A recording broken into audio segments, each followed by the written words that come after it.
I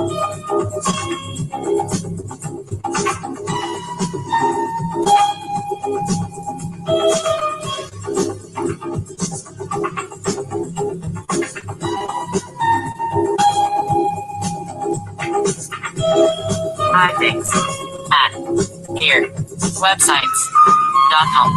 I think. It's 11:59 at Radio Free America, and this is Uncle Sam with music and the truth until dawn.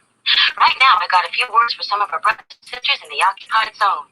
The chair is against the wall. The chair is against the wall. John has a long mustache. John has a long mustache. It's 12 o'clock, Americans, another day closer to victory. And for all of you out there on or behind the lines, this is your song.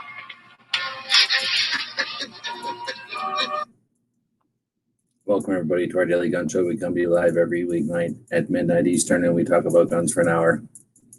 Let's see if anybody shows up tonight. We're on episode 1180 something or another. So the something or another is how many happened this week. The 80, well, a good chunk of that 80 are what happened this year. So that's every single weeknight this year being on live. The 100 and something behind that would have been most of last year and before that. And the other 1,000 are the years before that. So, we've been doing this show for a while. Right now, the format is it's a live conversation. It's real. In fact, we got contacted by the government today, and it turns out that this podcast can vote because just like a corporation, it's made up of people. It's an actual conversation. So that's the link. Unlike other channels that have 160-something thousand subs, we drop a link and let you join in. If you got the balls to join or the ovaries to jump in, then do it. I'm going to go turn off my Chinese water torture over here, and we can start the show.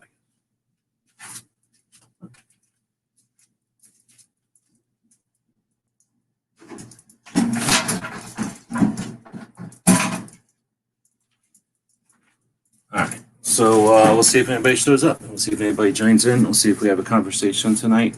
I'm not interested in rambling or talking to this wall that I'm looking at. So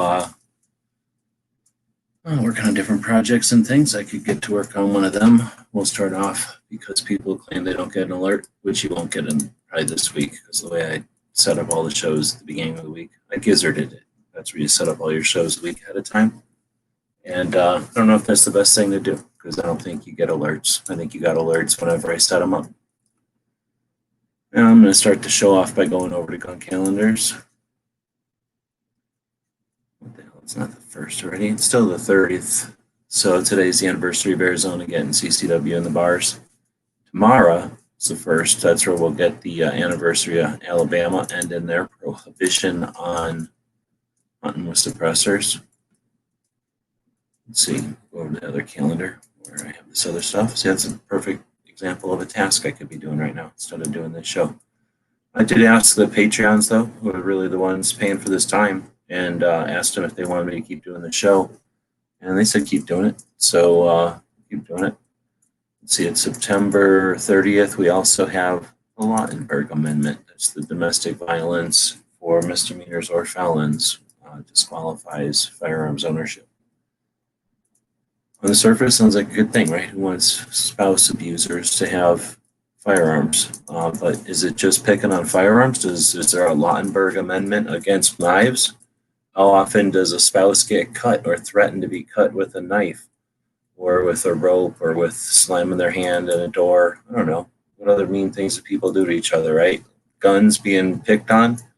I don't know. Were guns really the main thing that was used? Or is it used occasionally, hyped up emotionally, and picked on in order for the bigger agenda for guns to be demonized and gun ownership to be scrutinized as a dangerous, frivolous vice that should be scorned. And if you do it, you're actually hurting other people with your pleasure.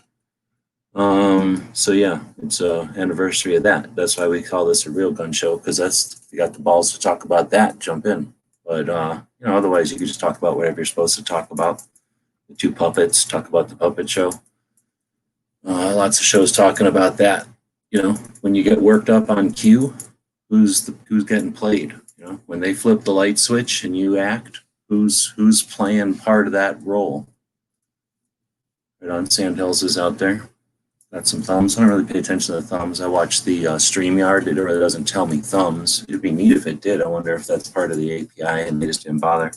But it does show me a little eyeball how many viewers there are. That's all I pay attention to. Just there's, right now there's me and you, and I don't know what happened to his comments. But DJ had commented before. Why aren't I seeing his comments now? It's weird. He had said something about his internet flaking out on him, but they're not showing up on StreamYard. That's interesting. Huh. Am I on the wrong chat? Maybe I was looking at the wrong chat. Oh, it can't be. You're commenting on it. It shows my little white line wiggling like if I'm live. Anyway, so that's what I was getting at is it's the anniversary of an interesting amendment that's going to get overlooked. Is the general plan here to distract people constantly, keep them looking here, there, the other way? I don't know. I don't watch sports very often, but I understand how sports games work. You play off the other player and you consistently work for your objective. You work as a team against other bunch of people, and you do things intentionally, strategically to keep them from working as a team. And if you figure out their strategies, you use that against them. Is that what we're dealing with here? That's the kind of stuff we could be talking about tonight. It happened in 1996, happened in the wake of a bunch of other crap that was happening in the 90s. And what's the consequences of that? There was a change in government. A bunch of people quit hiring representatives. So I was in a chat earlier. He kept calling them leaders. I refuse to call people who represent us in politics leaders. It's playing their game of words, game of perception, game of awareness. And well, I'm not just going to sit here talking to Sandhill. So there's 4 other people out there, or there's 4 people here total. Chat, jump in, or watch it end, because like I say, I'm not here for the fame or fortune. I certainly don't make any money on this. And I got other things I can be doing though. I just noticed that I could work on the calendar right now. I was going to draw some pictures, just to kind of clear my mind, but I feel like I'm obligated to say stuff since this is a audio type of situation. All right, well, was Patriot out there earlier? I'm going to go look at maybe I was looking at a different chat.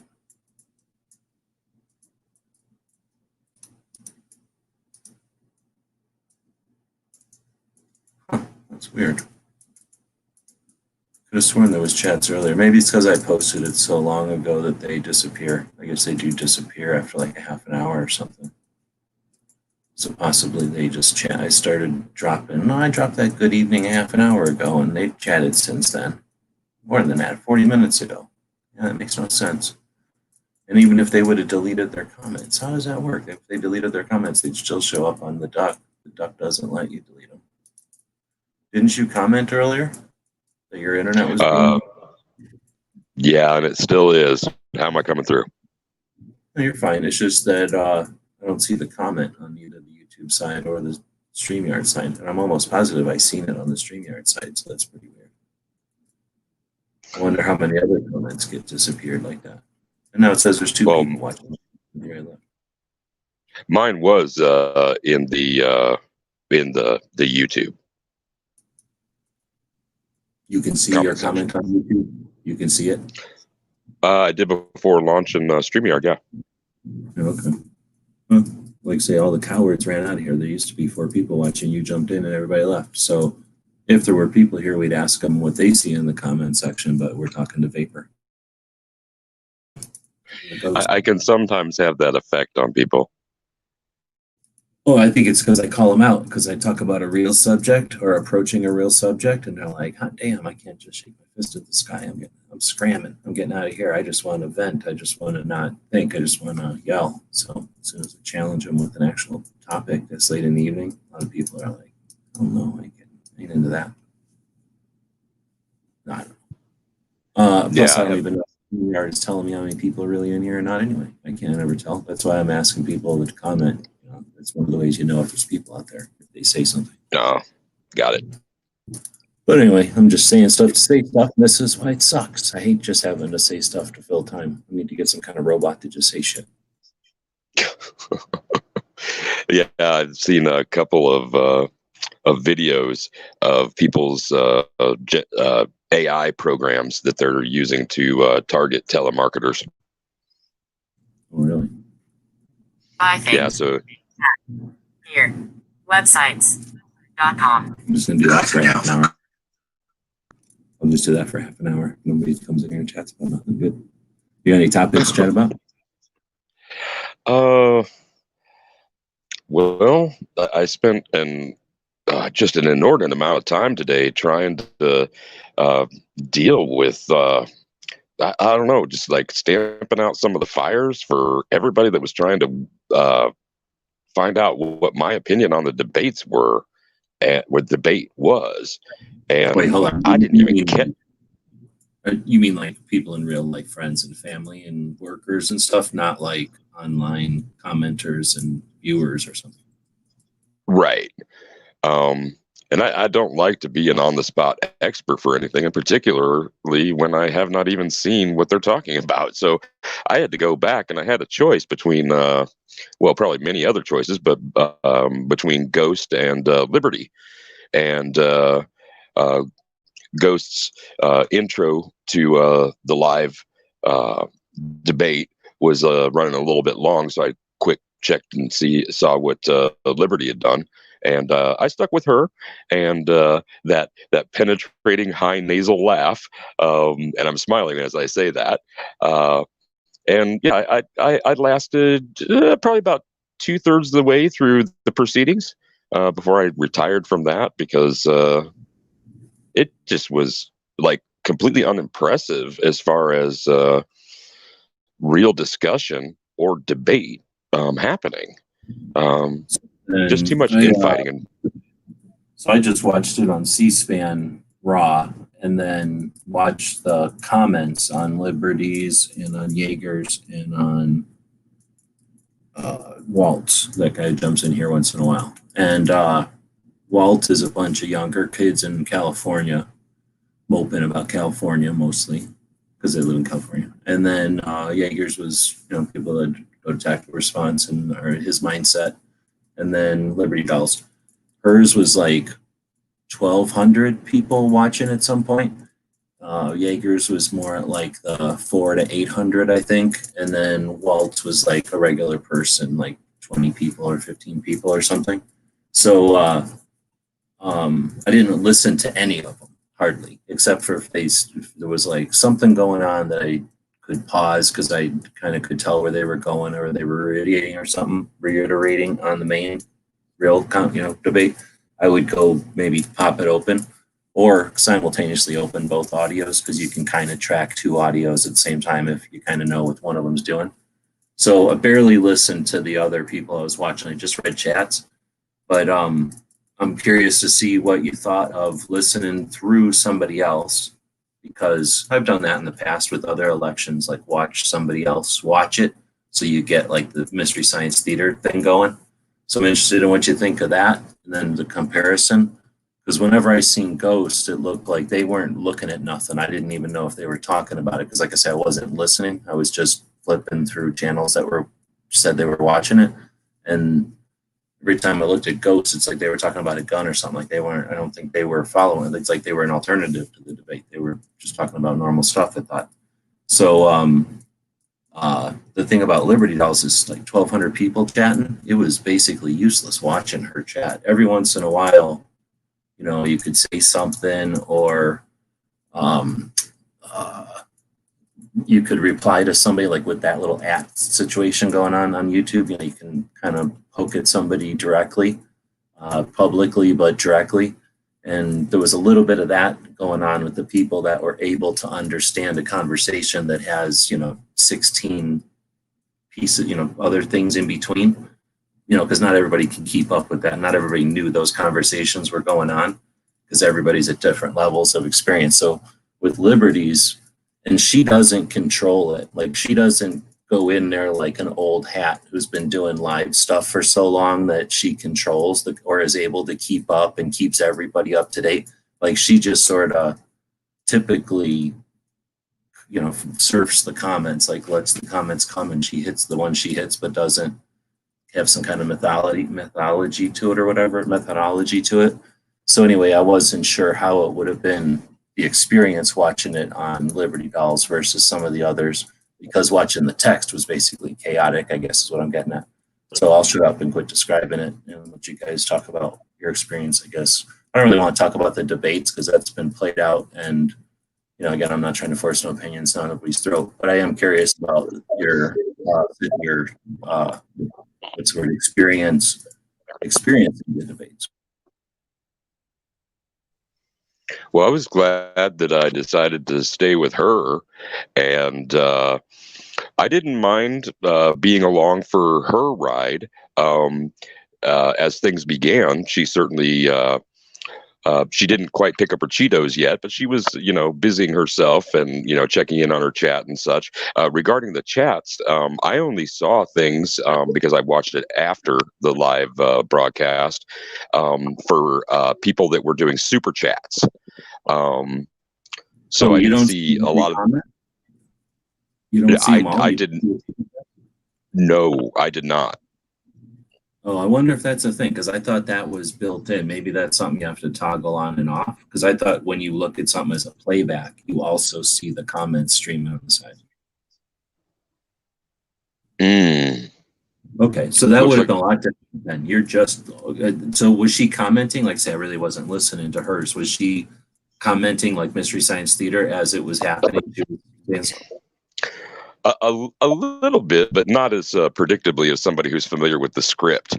The live evolution was okay, and she had, you know, some reactionary responses, but they were all in keeping with her personality and the persona.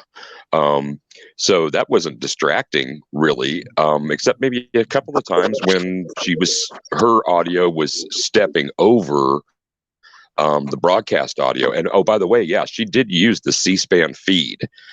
So I was like, oh yeah, that's a good choice. Thank you for doing that. But Wheel, did you were you able to check it out? No, I didn't. I jumped in. I wasn't sure exactly the topic. I just knew it was the debate, and so I joined in. Oh, I've just been talking about. I was asking DJ because he said that his experience was going back after the fact, not watching it live.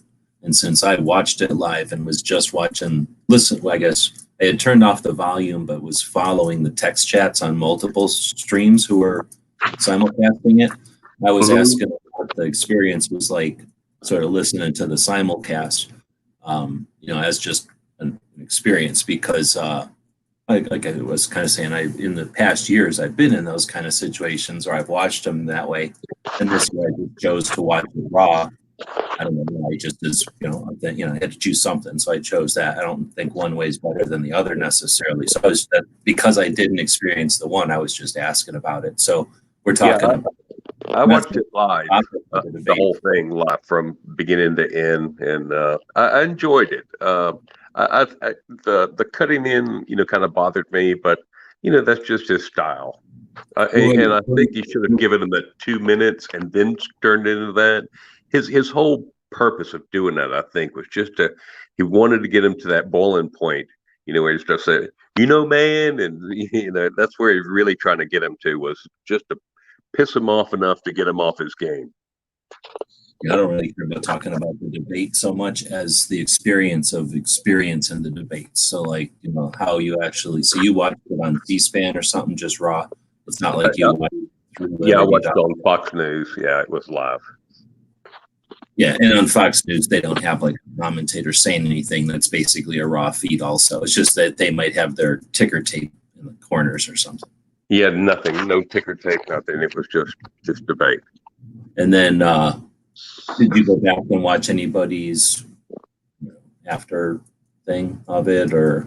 Yeah, and I watched a couple reviews of it, and you know, I watched MSNBC about 15 minutes after the debate, and you know, it was kind of like alternative reality, I felt.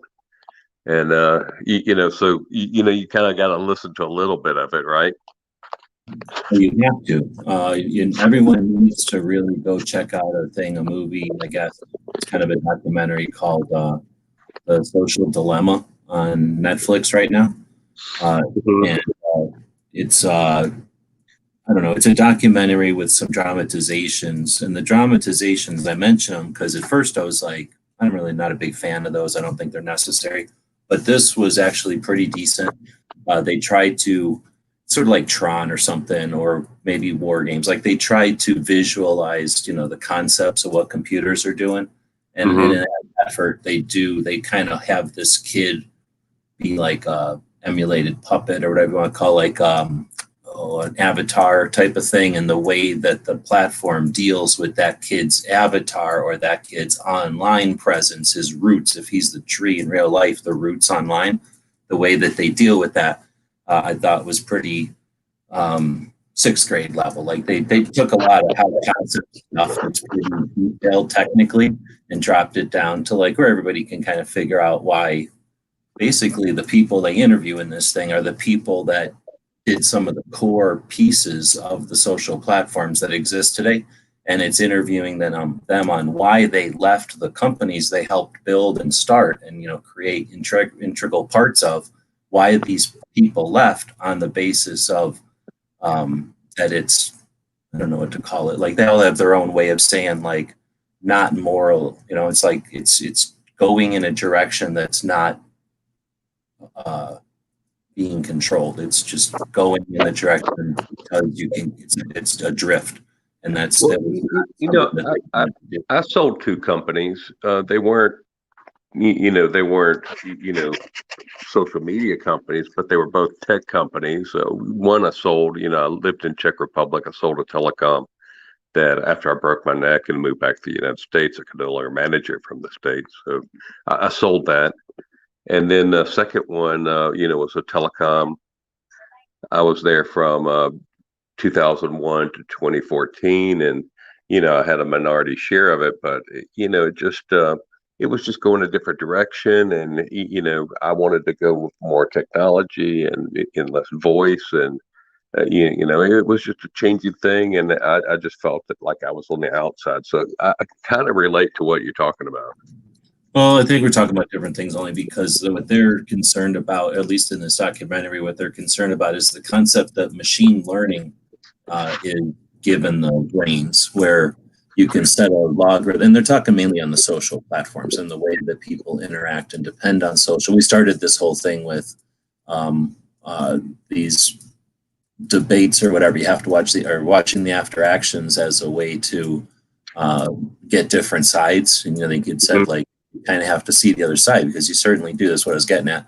The reason I started bringing this up is this long story short of that movie is that if you're not like going to Wikipedia and looking something up, like if you go to Wikipedia, I go to Wikipedia, Ozark goes to Wikipedia out there, right? We're all going to see the same thing on Wikipedia because it exists. But if we all just open up Google and type in whatever it was we were searching for on Wikipedia, that's where we're going to discover we each get a different result. And that's not evil or manipulative necessarily. Of course it can be, and there's all kinds of examples of if it is or not, but really the situation is that it's unchecked. It's done in a way that no one's thinking 3 steps ahead. They're simply satisfied with the evolution, with the change, with the next. And that's I guess what the concept of this thing is, that if you are satisfied when you go online and go to click news, wherever it is on your browser, on your platform, on your website, wherever it is you click news and you're fed stuff, their only job is to keep you online. So they're going to feed you whatever salty, tasty treat is going to keep you online longer. And they're not dumb. That's all they care about.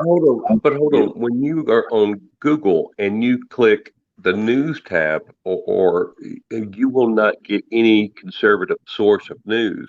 You'll go from Rolling Stone to Playboy. No, that's not true at all. You might find things that are different from what you expect, but everyone who goes there is going to find what they want. It's as if the convenience store knows. It's like the shelves on the convenience store know what you want on this Thursday, or after you go to the gym, or after you've had a fight with your wife. They're not stupid. It's all they care about. So they know exactly what and when to offer you what'll keep you there.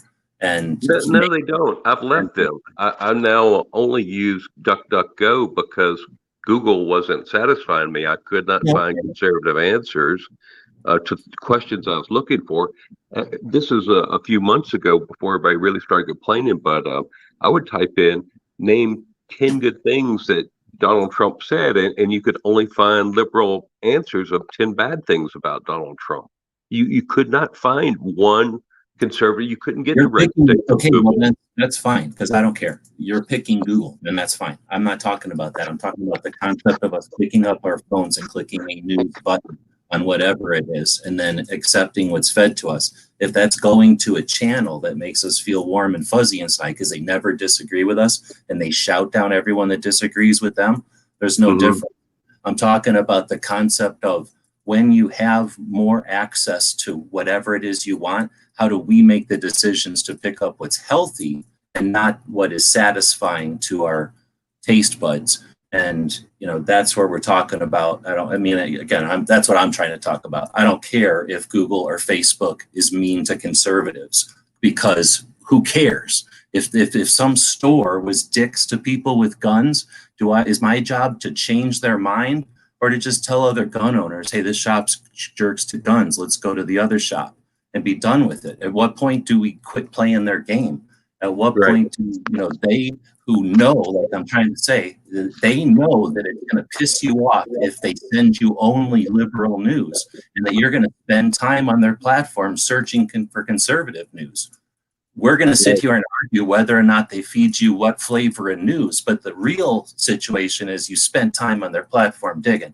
That's really all I'm getting at, is that we need to understand that we're now kids with credit cards, and we're not appreciating what we're paying for later for what we're consuming today. And that's all I was getting at with when you suggested that we have to listen to the other side of the news, because all I've heard today, and I've only, as I'm working here, I've been listening to some chats that were talking about the debates or whatever, because again, my goal here isn't to talk about the debates. I've been listening to other people talk about it all day.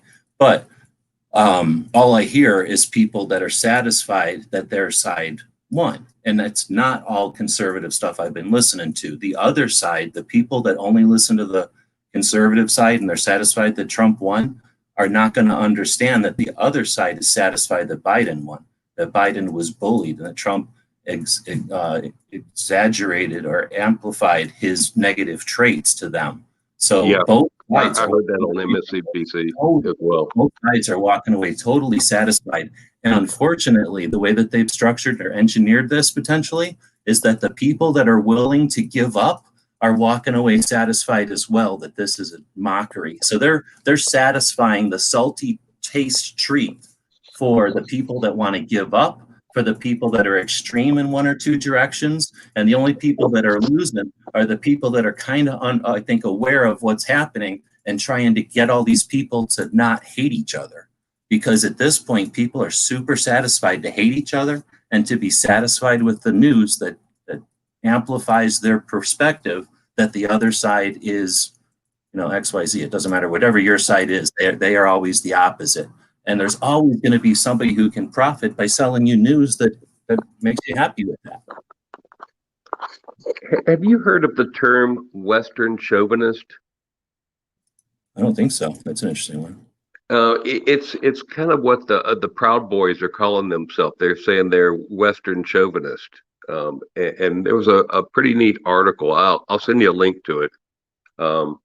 But it was kind of a powerful article when you read it. And, I don't think there's anything wrong with being Western chauvinist, compared to the rest of the world and what we have and what we started. And, kind of, the Western Europe had some of the best ideas, but America was built on Western ideas from the ground up, is what, the article is based on. Oh, that's bullshit. It's all crap to begin with, because immediately, as soon as whoever you want to pick, the Vikings, Columbus, whoever, whatever wave of immigrants or other peoples you want to say touched ground, they immediately mixed with whatever natives were here. So, nah, I don't believe that.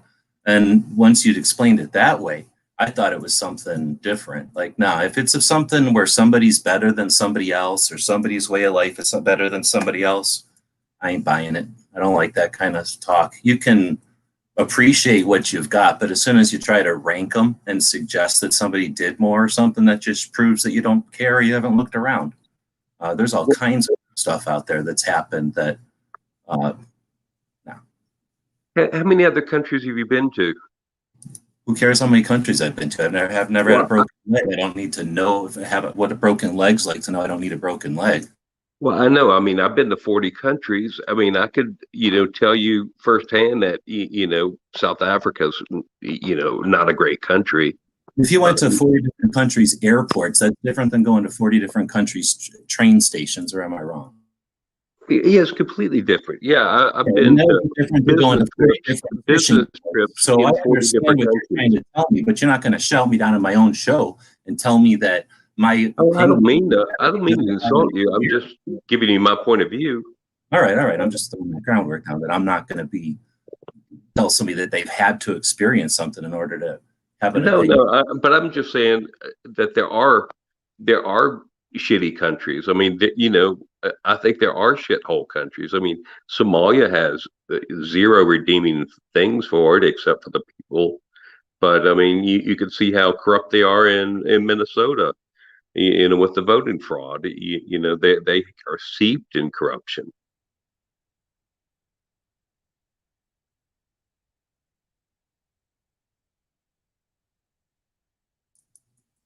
I don't know where we came up with all that, but again, I don't know. Whatever. I live in a Well, world of people, so you're going to look at any country today and judge them on period. That's all you get. Then how do we get to not get judged that way? Countries are well, awesome, and countries will be cool, and countries suck, and they'll suck again. for just a second, can we explore how we got from Somalia to Minnesota? I seem to jump the tracks. Oh, you didn't see that the videos released by Project Veritas with the voting fraud came out yesterday and the day before? No, sir. So there was in Minnesota, Project Veritas went in and actually downloaded this guy's videos of himself with 300 ballots and saying he was paying people $200 per ballot, and he was getting paid $200 or $800 a ballot. He had a sack full of $100 bills, and he goes, and then they were interviewing with these old Somali ladies and saying, yeah, he just comes into the building, knocks on the door of old people, and he just takes their voting ballot, and he doesn't even pay them.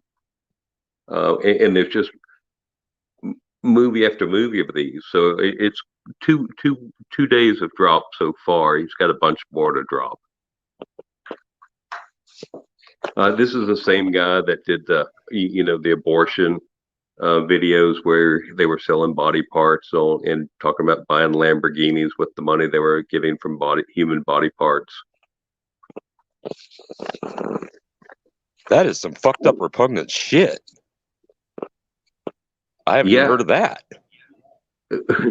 Go, Gee, have you heard about Project this? Jared. Well, he's been sued by the left hundreds of times, and he's never lost, not once.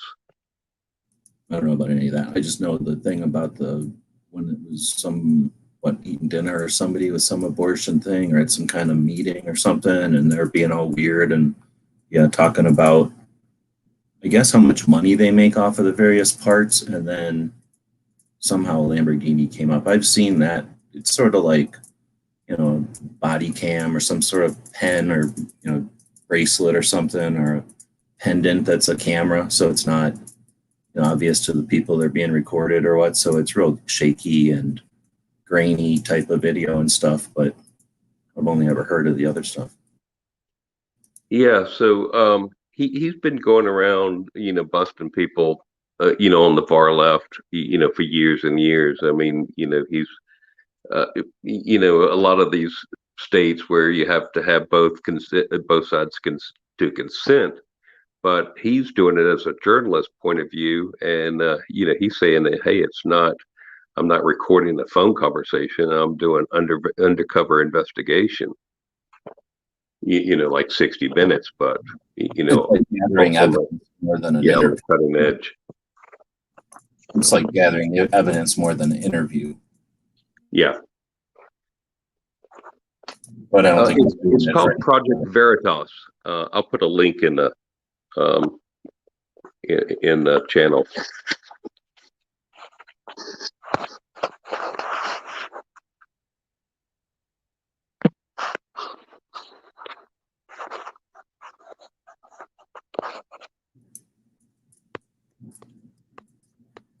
So, like I was saying earlier, it is the anniversary of the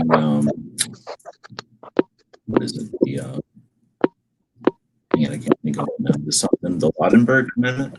Anyway, it's the one that it was in '96. It's the one that creates a situation where any misdemeanor or felony prohibits gun possession, whatever number that is on the 4473. Have you ever been convicted of felony or misdemeanor domestic abuse? It's that one. It's the anniversary of that question on the 4473.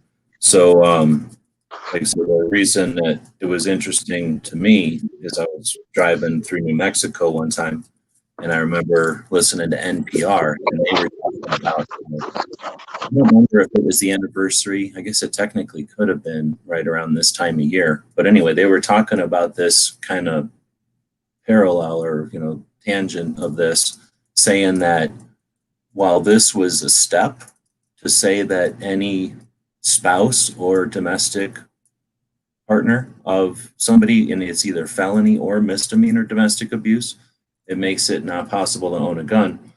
Like I say, it makes you disqualified on the 4473 by from an FFL. They're saying how this was only a step and that it also needs to apply to stalkers and boyfriends and girlfriends, so like dating couples. So imagine if it was misdemeanor felony for dating couples or someone who considers you a stalker would prevent you from owning firearms. And that's where, this one is pretty much universally accepted as okay, if you got to have compromise, if you got to have infringement, if you got to have regulation, people seem to really be act like they're really behind background checks. And this kind of is the reason why they don't want, what's the word, like known aggressive, violent people to get firearms. So what I was bringing up earlier was, is that a slippery slope into now it's stalkers, anyone considered a stalker and whatever, who decides that? And then boyfriends and girlfriends and, who decides how many dates, now you can't own a gun because you dated somebody once and they think they're threatened. You can't own a gun again forever. Or you have to pay all kinds of money to get that out of court. And I don't know how that happens. And then the other side of that is how come guns only? Why guns? Why not cars, and why not knives, and why not poisons, and why not going above the third floor in a building? Why is it guns get singled out as the violent thing? Or we don't have to talk on that, but let's just change subject and try to attempt to bring up a real subject. We got 8 people out there. It's supposed to be a conversation. So unlike a lot of channels, I drop links. You can join in and be part of this or talk to us in the comments, but I'll throw that out there because I'm actually so real that I'm doing my laundry. So I'm setting you guys up so I can leave for a minute and go hang some laundry up on the line.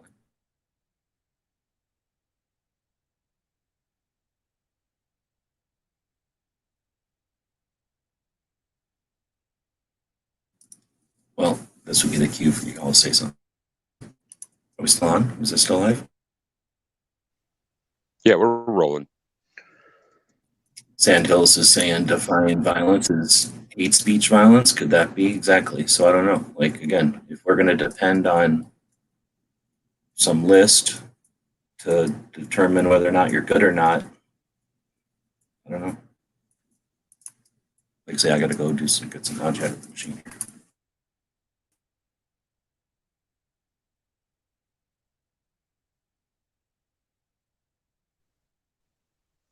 Probably my biggest issue right now is the future of red flag laws here in Nebraska.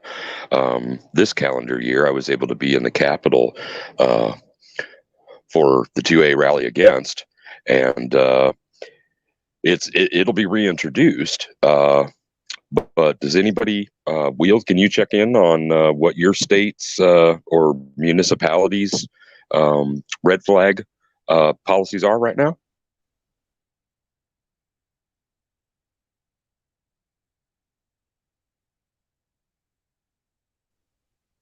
And I can't see the chat right now, so. They're not muted, so I don't know if you muted or something before you were. I don't know, maybe he's walked away or something. Away. Oh, well, I'm here now, and I was just talking about red flag laws. I think that's a logical next step in the discussion. You know, what are things there for you down in Arizona? With red flag stuff? Yes. I think we're okay, and we got some bit of a prevention against it, but it hasn't been like the AZCDL put something through. I'm trying to remember how it was set up, but some sort of a thing. I think it was a prevention against ballot initiatives, but they did kind of set something up based off of what happened in basically, you know, they took California, carbon copied it to Washington and Oregon, and then took it to Nevada. And that's when Arizona started looking at different things and decided, I guess, on whatever action they took. So I think we've got that, but it's like untested. But well, whatever. I guess it kind of depends on who we get. We've got what's her name's husband, the space guy, who's running, and he's super anti-gun. So if he gets here, I'm guessing he's opening the door to all kinds of craziness here.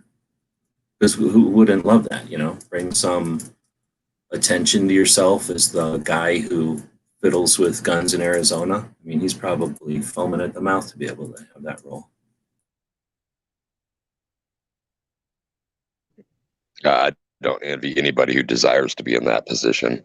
I also said that I was glad to have been in my state capital this spring, February, I think it was, when the public hearing was held on the proposed red flag legislation. And I don't think that it was the public hearing alone, but it was not forwarded, but it will reappear next session. And in Nebraska, we're weird because we have a unicameral, where I think we're the only state that does. A what? A unicameral instead of a bicameral state legislature. We have one house. We don't have two. Oh. Didn't have enough room in the state to build two, so you had to compromise and build one. Could be. I think Sandhills is asking what you went to the Capitol for. He's saying that wasn't the red flag thing? It was red flag and something else. I was there for the public hearing on each, but I was only going to speak regarding the red flag initiative, and they ran out of public speaking time. I was there in more than enough time. I was there early. I was in line in more than enough time, but they held it off to be the last item to be discussed for the day. And the chambers where the public hearing was only seated about 60 or maybe 80 people. And there weren't a lot of people rotating out after their issue was covered. And there was, there's plenty of press in the room too, both with passes and without. But when it was clear that we weren't going to be able to take our turn at the mic, a lot of us just went out in the hall hoping to catch legislators on their way out of the room, being escorted as they were, each of them by state troopers. There are Capitol Police here in Nebraska.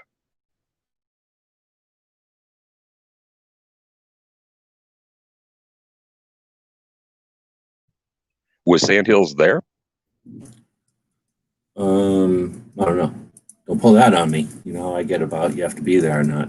But let's see. Sandhills is saying that hearing was for the suicide prevention law bill that red flag bill was already out of committee by that point, that too many people had testified against a bill that wasn't being heard by the judiciary that day. So maybe there was some misunderstanding or something.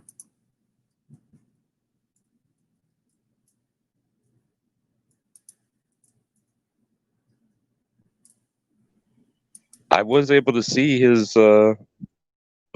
chat post. I would have to consider myself entirely confused on the matter at this point.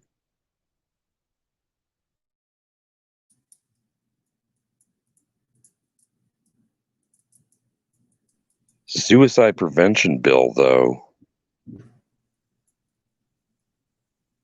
I wonder if can't it be sure, was, G. yeah, I don't know either. Like when I went to not Albuquerque, Santa Fe in New Mexico for their rally, it was for something. I forget what the actual law was about, but they created a two-way rally around that. So it's possible that it was like, hey, come to the two-way rally for, on this date where they're going to be testifying, blah, blah, blah, where the last one was come to the 2A rally on this other date for this, and it just got whatever that's called, just got crisscrossed or something where, that can happen, I suppose, especially in a state where they do it more than once in some amount of time, where I've noticed that just trying to amplify or repost things, especially when I was putting the almanac together last year, trying to find all the trying to find all of the rallies and stuff. I kept finding like rallies from the year before, maybe even 2 years before, but it was a September rally. And then I'd be like, why is there one on the 13th and one on the 17th? And then I'd figure out I'm mixing things up. So anyway, easier, you guys can figure it out. Hey, DJ, I didn't even realize that you were a Nebraskan. So from one Nebraskan to another, howdy. Is this legal to have two Nebraskans in one chat like this? Yeah, I mean, you just got to understand, this is like 25% of the population in this one chat room. I don't want Nebraska to fall over, like one of the island situations where there's too many Nebraskans on one. Yeah, we can't all go to one end because it tips over. I don't want like your internet to fail. We're like Guam. There's a whole bunch of Nebraskans upset because the whole internet's askew now. Two of you are online live. What the hell's going on? Hey, I just want to verify. Are you talking about the rally that was outside the Capitol the day of the hearing back in February? And when everybody flooded, and the same day that the only thing that made the news was the white supremacist and the Boogaloo Boys with their open carry ARs. That day, right? Yes, that day indeed. Yeah, so a lot of stuff got done that was actually worthwhile. The news completely skipped over because there was one alleged white supremacist and two Boogaloo Boys with Hawaiian shirts and plate carriers and ARs open carried inside the building, and that's all anybody wanted to talk about after the fact. That hearing was not for the red flag law. The red flag law bill already made it out of judiciary by that point and was on the Senate floor. It was too late to testify against that one. But a lot of people didn't understand what they were there for. And I think a lot of it is because there was that rally that was kind of just thrown together last minute outside on the steps. And the place that did that, which was not Nebraska Firearms Owners Association, by the way, they did not organize that rally. It was one of the local gun shops that did. I think they didn't have everybody squared away right. So a ton of people went in, and I didn't get to listen that much to the live feed that day, but the few people that I heard, over half of them talked about red flag laws. And the senators, the Judiciary Committee was not listening to a bill about red flag laws that day. It was not Moorfield, it was the other one. I can't think of the senator's name now. Had proposed he called it a suicide prevention bill. The only thing in that bill that talked about suicide was the fact that they were going to require suicide added to the required curriculum for the concealed handgun permit classes.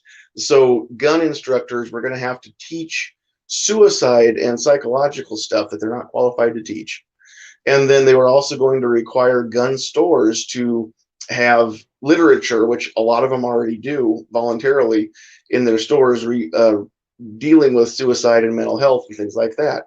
The other stuff that was part of that bill was it was going to make it to where 18, 19 to 20-year-olds could not purchase a long gun. They can possess it, but they couldn't purchase it.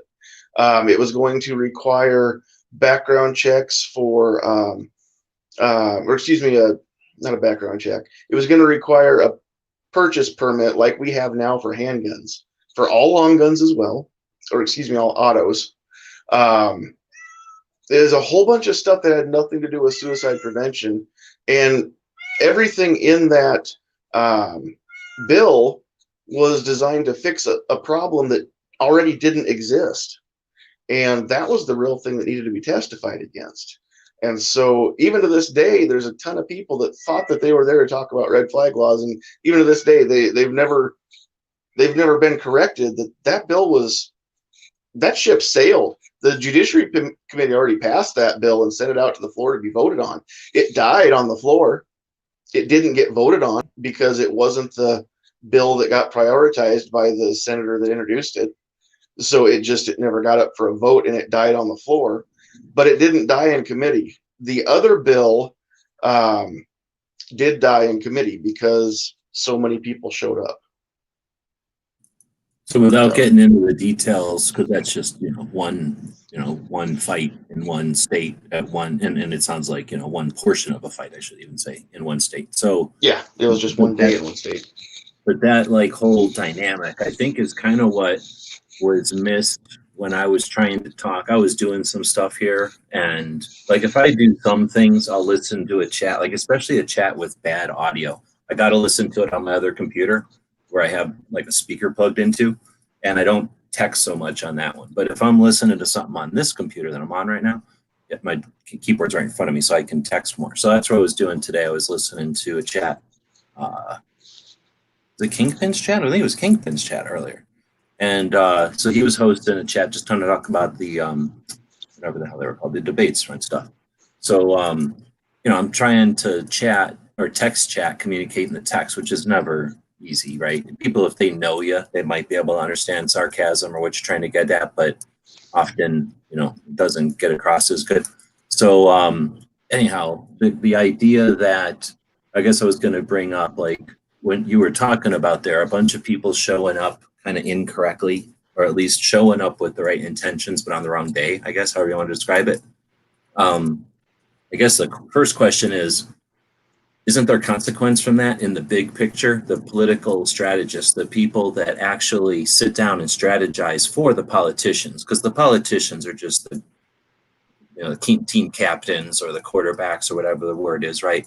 They're just the face of a pretty much a little organization. So they've got somebody whose job is to really pay attention, and maybe a couple of people that help come up with a game plan, right? So those people that are coming up with game plans and are paying attention, doesn't it do something? Doesn't it mean something? Isn't it useful for them to see a turnout, even if it isn't coordinated perfectly or if it's on the wrong day? Isn't it still potentially useful in a bigger picture, like a chess game? And that's what I was trying to say before, if anybody thinks this was a win the other day, or yesterday, I guess, with the thing, they're not paying attention, because both sides are walking away considering that a win. So if you come away saying my side won, the other side lost, you're just not really paying attention to all the perspectives on it, because the other side is saying the exact same thing. That side was mean, and we came away the winners. And you know what I'm saying? So so in the bigger picture, when we kind of got into the topic of third party, I think there's people that think a third party in one way, and there's people that think of it in another way. And I think it's the checkers chess. A third party isn't going to come in and win an election, especially not a presidential election. I don't really think anybody believes that. What we're really talking about is nuance when we're talking third party, and how many voices get on the stage and that kind of thing. So, and what credibility, there's all these other factors or whatever to a turnout of a third party. And part of it is, if a whole bunch of votes that would have gone one way or the other go to somewhere else, it shows those political strategists, what we were doing didn't work. What we were doing didn't cause the results we wanted. and it didn't cause the results the other side wanted. It came up with a whole separate set of results we didn't expect, and now we're both in trouble. So when you do have a two-sided thing, a binary situation, you can affect it by just affecting it. And I guess that's sort of what I'm saying there is there something to this idea of chess to like the bigger picture, thinking of politics as a bigger game than just the ping pong that they want us to pick up paddles and play? Like, is there something about, like, I don't know what they call that, when you lose a game intentionally because in the bigger picture it sets you up to play a team that you got better odds in a more important game? You know, there's some name for that strategy, right? And now I'm going to go check my laundry again, so you'll let you guys try it. No, I think I understand what you're saying there. And without going in and talking about the debates, because I know G doesn't want to do that, but anybody that watched that and saw what I saw that thinks there was a winner, I don't think either candidate won. I definitely think the American people lost. Those of us that sat through it, I wish I could have those couple hours back in my life. As far as the thing in Lincoln, the awareness that was raised, that so many people turned out, I think that would have been way more powerful if the media hadn't overshadowed it by the two other things that happened that day, and that's all anybody ever talked about in the news. All the follow-up pieces in the news were about that, and about how scared the senators were that, there were people walking around the halls with guns, which has been legal forever, ever since we've had open carry in this state. So the fact that got overshadowed, and I don't think it was intentional, because it was the local news outlets. I don't think they're intentionally anti-gun like the national ones are, or not as much anyway. But even that was tainted. And DJ, what do you think? Yeah, I'm with you there. I'm still reeling from the fact that I was there on the wrong day for the wrong thing. Sorry, I didn't mean to. No, that's all right. I'd rather have my course corrected, because I'll tell you what, man, I stayed up all night refining my points to make sure that what time I was allotted, I would be able to use effectively. And I did leave that day more than just a little bit discouraged. But now I guess it was a learning experience on more fronts than just the one I was there for that day. And hell yeah, man, I do feel like it was a great meeting for like-minded folks, whether we were there for the stated purpose or just to be in support of something that some of us were still confused about the status of. I dug it. I had a great time. Off of work, because I didn't learn about this until 2 weeks before or something like that. I don't remember how soon it was scheduled, but there wasn't a lot of time, and my work schedule was set. There was no getting off work that day to go down there, or I would have driven to Lincoln and been right there with everybody else too. But as you mentioned that, there's something that, like, when I went to Albuquerque, I didn't, you look at the map or whatever, even if you look at satellite view, you don't really even, I've driven on a lot. I didn't have any idea what to expect. Albuquerque has a really, really, really tiny little, like horse and buggy type of streets, like it was very small, and they never expanded. They left the downtown really small. So when a bunch of people show up at the building, which is in the middle of all those tiny streets, no parking and anything, like, that was an eye opener. So just even if you go to something on the wrong day, or if it's not the best turnout, that experience means the next time I ever have to go to Albuquerque for something that matters, like, I know 100 times more than I would have that first time, as far as just recon the area and know where to go, and restaurants, gas stations, all that kind of stuff makes it way easier. So you get that, as you mentioned, the getting together and meeting people, like, everybody gets that experience, and then there's people relaying that to the next whatever generation of people showing up. No, that's for sure. Like, I think it would be neat to do some sort of an effort to get, like on your show, maybe you get people together, maybe getting a bunch of rally people together to talk about after actions of their rally experiences. Because for me, I'm thinking the rally in DC, that was a heck of a lot of effort for me from other side of the continent and other people that are flying, their own set of situations, and people that were bussed in from the Connecticut Citizens Defense League, all the people from gun channels that came in from all different states, and carpooled in some cases. There was a lot of coordination and effort to bring people there, and it was a first time thing. So I'm only, whatever I say, I can always mansplain 2020 hindsight, right?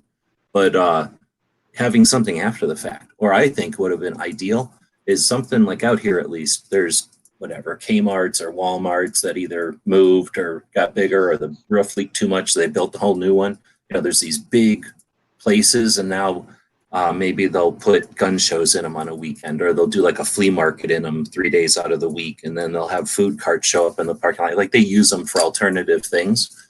And if you could rent out something like that, or even a meeting hall in a hotel, but ideally just a big place where people have a parking lot, and maybe a place, if it's raining or cold or hot or something, a place to congregate.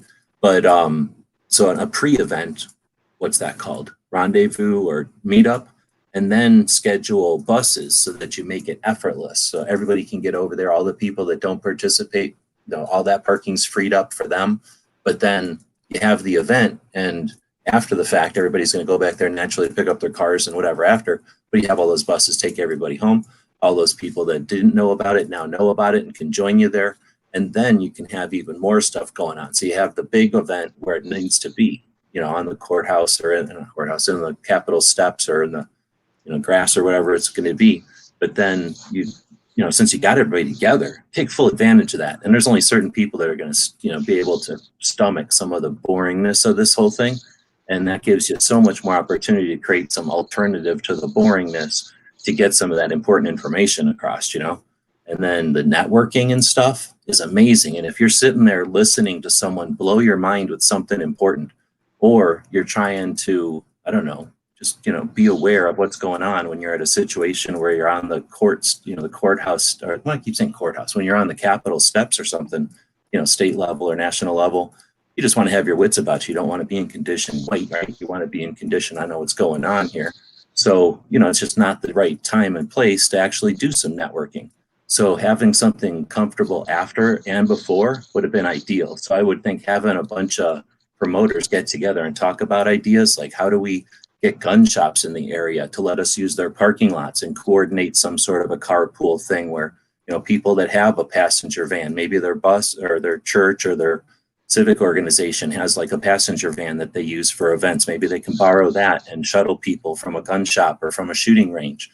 Often shooting ranges are outside of town and have big parking lots. And how cool would it be to have a barbecue after at the shooting range, or a night shoot, right? Like, have some events coordinated with these things so that they don't just become the event and everybody leaves and all that missed opportunity, but instead everybody gets together and has a wild morning of breakfast and BSing, goes to this event in the same color shirts or with the same hats, or everybody's wearing the same color shoelaces or something cool.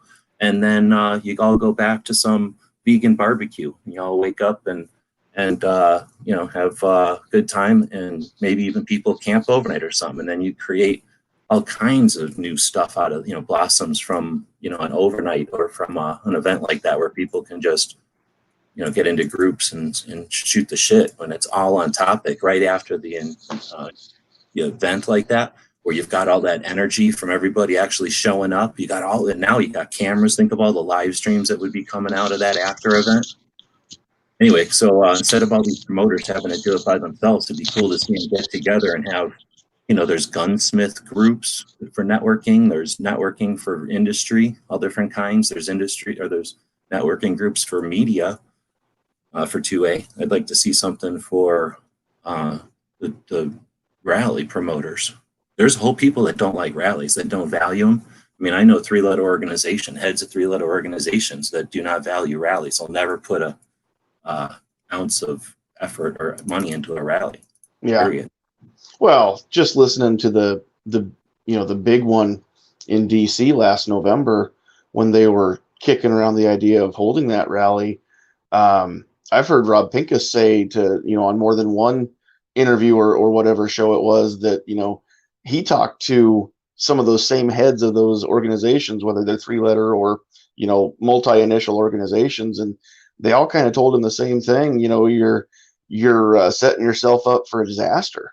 And he's like, I think we can make it work, you know, and they clearly did. I mean, for the first one ever, I thought it was way more people than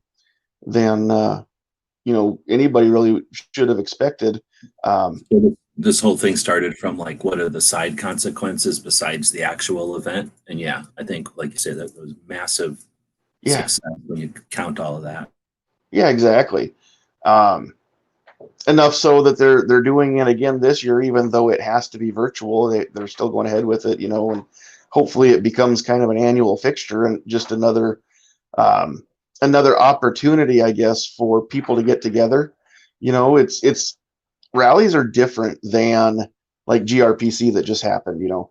And I know I don't have to tell you this, but just in my opinion, it's a completely different thing to hold a rally than it is to have a conference where everybody gets together and just kind of compares notes. And I'm not through, you know, all 4 parts of the GRPC yet because I didn't get to watch any of it live, but I'm going back when I can and listening. And a lot of that stuff that like I'm just kind of tuning out or skipping through it myself because some of it doesn't really. I'm not gonna say it's not important, but some of it's moot to me. It's dry and it's moot to me. And so, you know, and I'm wait and see what the next one talks about, you know, and then tune into that one, or if it loses me, then I'll tune into the next one again. Well, they're made for all different but levels, too. So that's something totally like different than what and that's it's important. They're both important, but they do different things. You know, I mean, that's just that's just like saying there's, you know, TV shows and movies. They're both awesome, some of them, but they're totally different things what they do with them. You know, one of them's a 2-hour part of your life and they tell the whole story, and the other one it takes, you know, tune in week after week after week, or else you binge it on Netflix when it comes out or whatever. But, you know, it's rallies are just as important, but they do different things than what the conferences do. And I think that like the GRPC is more for the 2A advocacy side, but whenever there's pro gun rallies, that's more for as much the gun owners as it is the 2A advocates, in my mind. It's kind of like if you draw a 2-circle Venn diagram, there's, you know, the conference like the GRPC is one side and like a gun show is the other side, and where they overlap, that's what a pro gun rally does. It kind of brings both circles into one place, and there's something for both circles to celebrate at the same time. I don't disagree with you at all. I think that there's going to be evolution of stuff too, and some of the rally compared to, and you know, I'm not saying that they're wrong. I guess what I'm coming at, the old people basically that from the 3 letters that have told me when I've brought it up to them personally, who've told me no, rallies are a waste of time, and for all the things you basically just said and more, but their experience with them. I don't even know. I didn't ask them what their experience is. You know, why do you got this opinion? I just listened to their opinion and, you know, absorbed it and kept asking questions. So nowadays, and, you know, this is something else that I disagree with a lot of people on. Nowadays, you've got a different gun owner. A gun owner nowadays isn't our grandpa, and it ain't us, and it ain't our little brother. It might be our little brother, but it's probably not our little brother. It's this whole other person. So, you know what I'm saying? Like what we like or would appeal to our grandparents or something, or our parents, who cares? Like that appealed to them. But it's the same way that Westerns or something that could appeal to grandpa don't appeal to us, you know, or, you know, as much. The same way, like we don't get to force what they're going to like just because we appreciate it. They got a different life and stuff. So I think that what rallies offer is to a generation, I'm just going to generalize and say a generation of people that haven't had a chance to do something hands-on. This gives them a chance to do something hands-on, to show up. You know, I know it, to some level it looks like probably LARPing, and it is, or Comic-Conning, and it is, but I don't know what is anything that we did not look comical to our grandparents. I can't imagine anything I've ever done that my grandpa and his friends wouldn't have laughed at me and everybody I ever did it with. You know what I mean? Like, no, I hear you. So, so I think, yeah, the rallies bring a whole nother level. Now, unfortunately, yeah, you go out there and you get in a fight once in a while, you're going to get a black eye. So we also have to, we're really tender. We do not like getting black eyes as a community, as a group. Right. So we put our tail between our legs and hide. That's why we have so many compromises, because we get threatened with newspapers anymore and we cower. We're beating dogs. So it takes a little bit of sniffing around and getting used to being snapped on the nose to still be a little bit bad. Otherwise, we're never going to get nothing back that we want. You know, we're going to have to get a little bit of that cake back off the table. What do you think, though, as far as, I mean, you know, we all throw around the term 3%er, and we talk about 3% of the colonials, you know, that were patriots and threw the British out, or 3% that did the fighting. I think every group has got their own 3%ers, and I think the gun ownership group is no different. There's 97% of the gun owners don't want to make waves. They just want to kind of keep their heads down and just do their thing. And then 3% of us are willing to, you know, stick our heads up and risk getting beat back down, right? Like we're like that nail on the steps that just keeps popping up. And no matter how many times you hammer it down, it just keeps popping up. It's not every nail. Most of the nails just do what they're told, and they're just trying to get through their day. What do you think about that? I mean, even within the gun community, do you see that? Analogy. That's a good analogy. So let's use like a roof or a floor, whatever it is that you've got some wood, like you're just describing there. It's always the nature of things that the edges are going to be the part that get the most abuse. Like they're going to get rising and swelling of the wood. They're going to get the potential kicking of the boot or something that moves the wood. So those nails out there are going to get more abuse. They're going to need to be replaced at some point because they're doing more work. They're going to get squeaky. Those nails in the middle are doing the same job. They just get a lot more comfort being in the middle. They never really get stressed. They just, you know, all their friends are helping them out. So yeah, I think that's the case. And, you know, those nails are going to start to look different. They start to look all rusty and different after a while. And maybe that's just the nature of stuff. So, and that's just, again, you got the middle of that plank or whatever, that's the 80%. That's the comfort part in the center. It's always the edges that have to deal with whatever else isn't the center. So, you know, I don't know. I don't agree with the 3%er part for damn sure. Mainly because it might be 3% that is the sharp edge of the blade, but it doesn't exist. You don't have skeletonized blades that are worth anything. It doesn't exist without the 97% others. It's parents, it's brothers and sisters, it's friends, you know, all the support that allows it. So that 3% thing has always been sort of yeah, you got to have 3% of the people blade on the ground with the dangerous parts pointed the one way, but they don't exist without food and blankets and band-aids. Sure, and now I hear you. Definitely wasn't meaning to take away from the 90% as far as the gun owners go, that, or the 97% that you know, that they're worthless or unnecessary, or in any way, you know, I didn't mean to disparage them in any way. I don't think the 3% really like said, hey, let's all do this. I think they knew that they had the 56% of the other people were with them. It's just that it does take a couple of people to say, hey, let's do something. And then other people go, okay.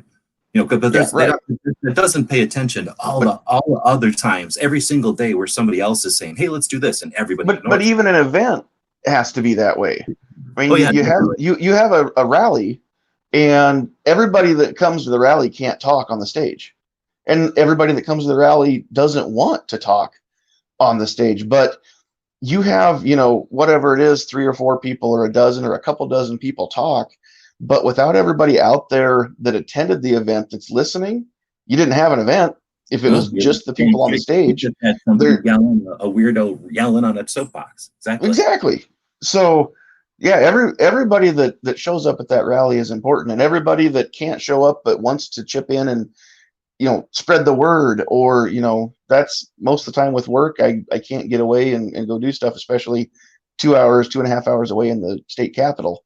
But I'll spread the word, and I'll tell people about it, you know, and do everything I can from a distance to help out. And well, that's another echo where 20% of the people that show up are the 20% that can, and they're affecting 80% out there that are, like you say, you know, they're in support of or would have been there in thought, or like you say, spreading the word or encouraging or helping in some way. And then and sometimes you know, I've been thinking a lot about what Tony Simon said here a few weeks back when he was on my show, and he said, when he's holding his 2A 4E events, he'll get those people that come out for the first time, and they're the more outgoing or the more adventurous one in their peer group or in their circle of friends, which sometimes I think is who shows up to a rally too, is maybe the more outgoing or the more adventurous person within their own personal group of close friends. And all their buddies maybe didn't go with them, but this one person went. Then they're going to go back though the next, either at work or when they get together, that next weekend and play golf or go to the range, whatever they're doing. They're going to talk about the rally and be like, this was really cool. I didn't know what to expect, but these people got up and they didn't talk crazy. It wasn't a bunch of the stereotypical people that the news likes to show. I mean, there was every color and every height and every gender and whatever, a big cross section of people was there, and I didn't expect that. I thought it was going to be a bunch of old white guys in flannel. It's again, the 20% of the people that show up, they're going to affect way more than just themselves when they go back later on after that and talk about it, and everything kind of ripples outward from that. So yeah, exactly. I definitely, when I said there's certain percent of people that are out there, on the pointy end or on the sharp edge there, yeah, definitely I'm not disparaging the rest of them in any way. So no, I'm just saying I don't think that they act alone is all I was saying is that they're just an indicator of the, what's the word, like the trend or the feeling or what. But yeah, I think that that's one of the, you put into words there, one of the elements of a rally that's difficult to put into words when you go there and experience the rest of the community. Because, think about all the different gun owners that exist. Some people are in it for the collection of the guns, the guns. Some people are in it for going to the range and experiencing the mechanisms and shooting the guns. Other people are competition shooters. You got hunters, you got investors, you've got gunsmiths, people that just like the mechanics of it. You got artists that just dig in because it's a neat, thing to whittle on or engrave on or stipple. There's just so many different ways that people can get into guns. Who are they going to experience? The people that are necessary for them to experience what it is they like. And then, of course, the other people that are fans of their stuff. But aside from a gun show or randomly meeting other people in a gun shop, when do gun owners get together as gun owners? Nothing. Maybe you see somebody in a restaurant, you think, did that shirt say something about guns? Or is that guy walking away that could be, how do we know each other ever? We don't get to talk to each other. It's not cool. We're not allowed to mention it. And we're not the type that would probably either. We're not like pregnant moms where it's easy to identify and we're, we have a reason to talk to each other or whatever. Like, we're just not aware of each other. So we're not aware of each other. So anyway, these rallies become places where we not only get together for an awesome value, like for something that's of value, not that gun shows aren't of value, but you know what I mean? As opposed to, I don't know, just some frivolous thing. So we're getting together for a good reason. You figure most of the people you're going to meet there are probably in the same mindset as you or opposite, in which case you're still got something in common. But most of the time they're not. Most of the time they're there to be educated and to help amplify what's going on. Like you say, to be a part of the group, to show that there's support for this position. So yeah, we get to see the ages and the diversity and the just everything, diversity of every little possible thing. There's nothing about guns that isn't universal to everything about this country, which is one of the things that I think by going to the rallies, you start to discover, and then you start to figure out how cool a community we got. And that's like literally one of the coolest ways to experience it. Nobody's paying attention to, because you go to a gun show, pretty much everybody's looking down at a table, having a conversation, in a barter exchange, maybe having some kind of talk. And, depending on how open they are, it may or may not be a talk that's open to the community, group of people walking by. Maybe you've got like, what do you call, like a place to drink or eat. Can't think of the name, food court, where people might be having conversations, or smoking area or something like that. But, gun shows, you got something that you're doing there. As much as I'd like gun shows to change a little bit, and hopefully the rallies will help shows change. And that's what I'm kind of describing. If they had a rally point for the rally, a place to meet up, like a gun shop's parking lot or a shooting range's parking lot or something, and then have a swap meet or something, a mini gun show at the end of it all, It'd be pretty awesome. A nighttime gun show at the end of a 2A rally. So you're bringing different people together. So I guess I started this whole thing with, when you go to a rally, that experience, and I've been to, I don't know, a few rallies now, always different, amazing experience. Like going to the coolest concerts ever, where I'm trying to think of a band that truly brings a lot of people together, or something like a festival, maybe, where a bunch of bands come together. So everyone's there to just have a good time. In this case, freedom and liberty. Can't even have a real reason to get together, right? That's really a great way to describe what I think a rally should be. Is like a music festival where, okay, a rally doesn't need to take 3 days, but at the same time, I mean, when you've got multiple bands, and the big ones have multiple stages, so there's always, when one band is ending, the other band is already warmed up, ready to start up on the next stage, and the action never stops. And that's kind of how rallies, in my mind, like the ideal rally, that's exactly what it would be, where, everybody it's kind of electrically charged in the air, as far as the pro 2A or pro gun vibe is kind of just almost tangible. And, when one speaker gets done and the next one comes up, that, they get a warm welcome, people settle down and listen, and cheer or whatever for the points. But then, the next person comes up, but when it's all done, then just getting in the car and going home, that part sucks. It's like you want there to be more. You want there to be that other thing that's going to happen where you get to spend more time in your clan, I guess, in your tribe, in your pack.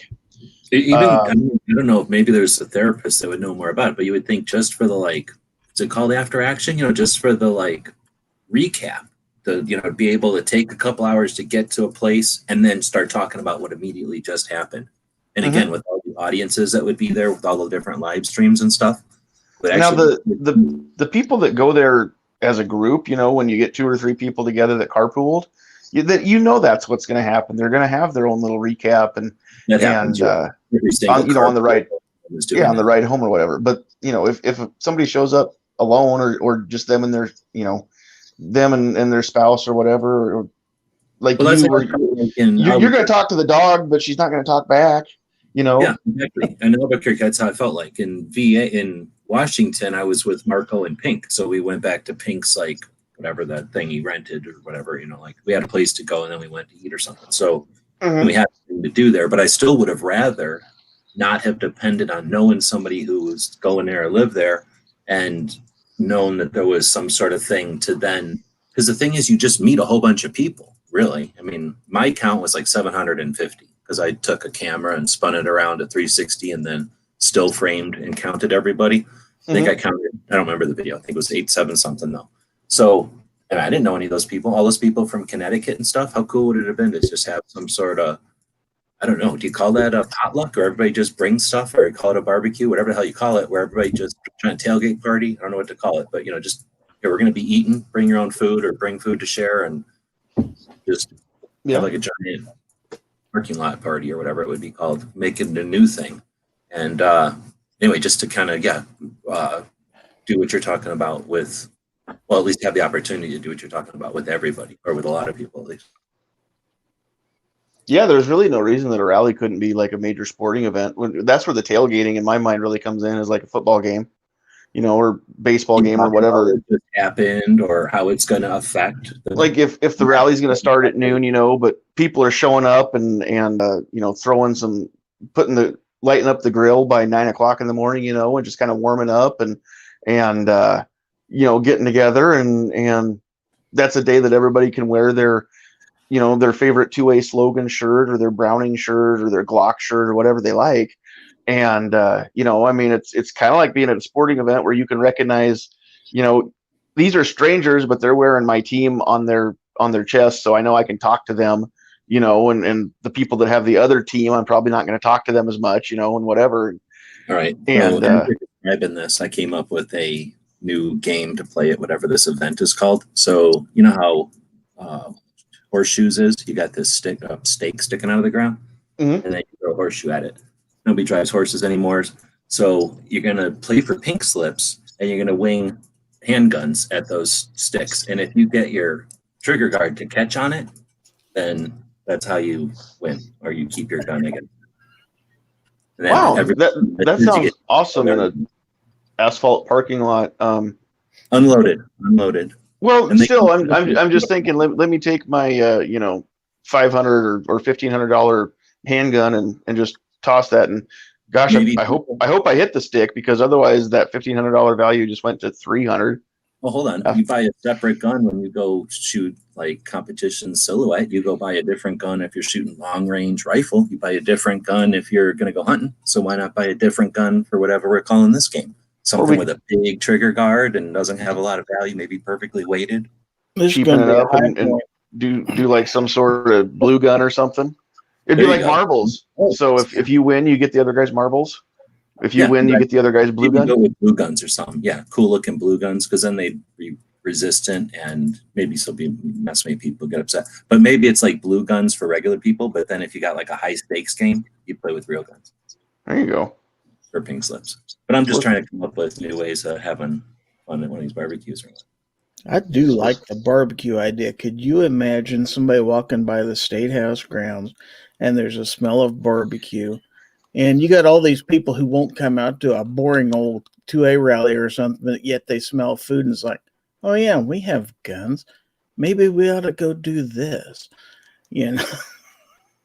Well, I was thinking in DC, I don't know if you can, because I don't know if you can do it, like have the barbecue right there. Because I know it'd be cool if you could, though. Able to, it's all fancy, but we could go somewhere really close and be able, like a park or whatever, like a lake, or there's like a park around a lake or something, where you can just reserve the whole thing or something for the weekend. But yeah, you got to figure in some states that's not going to be quite so unusual as other states. Like in Little Rock, it's going to be like, oh, it's just another Saturday afternoon. Cooter's got his barbecue going down there by the State House. Well, no, exactly. If they had the taste of Nebraska or the taste of Arizona, they're going to set up food. So it's just that we don't get to set up food. I'm trying to think now. Actually, that's not even true, because they had a food truck show up. So there was food at our last one. So I'm not even, they could totally do what you're talking about. Yeah, there's plenty of room, at least in our capital. Barbecue in the parking lot permit, right? Those grounds are huge.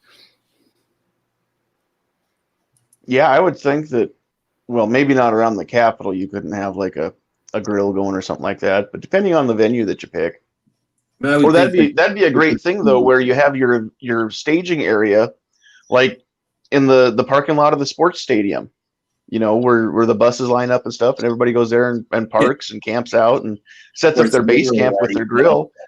And then you set up for that stuff. Probably. Then you get on the bus. It takes you straight downtown. There's no parking issues. You get off the bus, go to the rally.